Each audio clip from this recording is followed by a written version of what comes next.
Jacqueline is eind februari 18 geworden. Haar rijbewijs is op haar standje al, maar krijgt na haar hier het ik haar chauffeursbewijs hellen. Mijn ouders hebben een eigen bedrijf en ik wil altijd al heel graag daarin werken. En ik vind autorijden heel erg leuk, dus zodoende. Joert Silse burgemeester van Maurik rondrijden. Hij maakt op verkiezingsdagen altijd een rondje bij de stembureaus Del in zijn gemeente om een praatje te maken met de maaiwerkers. Deze keer heeft Jacqueline vregen om maai te gaan. Ik vind het geweldig dat jonge mensen gewoon weten wat ze willen, actie ondernemen, diploma's halen en er wat maar door. Dat vind ik mooi.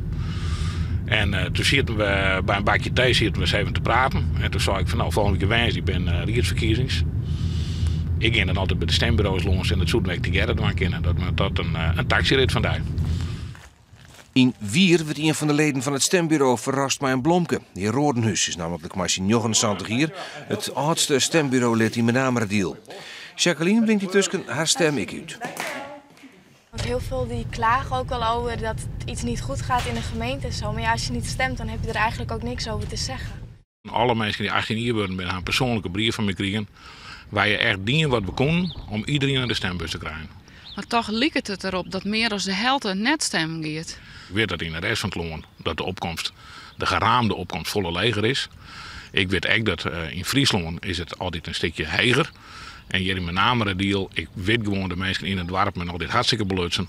En ik hoop dat ze alle gaan stemmen. Van Maurik zelf vroeg net te stemmen omdat er in Ljouwert wennet.